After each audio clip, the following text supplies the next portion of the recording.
My name is Frank Adamson. I'm an assistant professor of Education, Leadership, and Policy Studies at California State University in Sacramento. While I'm proud to be at Sac State, my story starts on the other side of the country in Washington, D.C., but it's at the heart of why I'm a champion for change.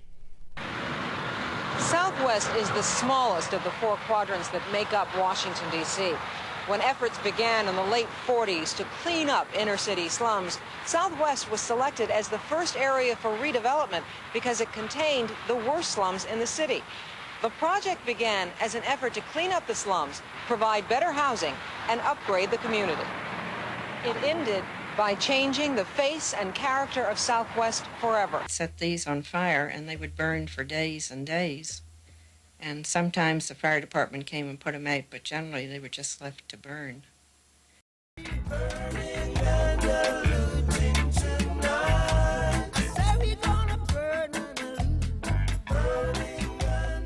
I grew up in a part of D.C. where middle-class housing was put next to public housing in an attempt to connect those communities.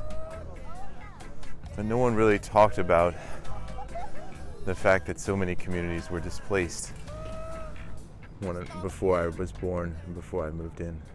Growing up in Southwest, even in all of D.C., was particularly difficult in the 80s because of all the violence. And this was all happening in the shadow of the capital of the free world. But that freedom was not being delivered to everybody equally.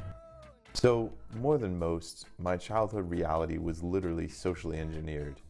It was complicated because on the one hand, I was reproducing privilege just by being born and living in that situation. On the other hand, I went to a majority Title I public school with over 90% African Americans.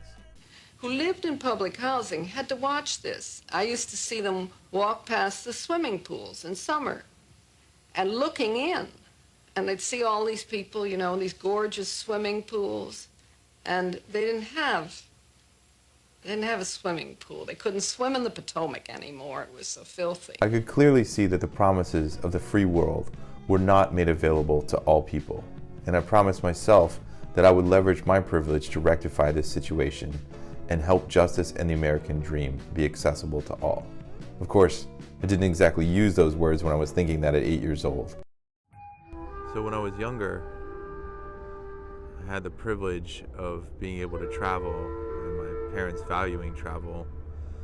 And I realized that the freedom that was lacking in the United States was also lacking in other places around the world.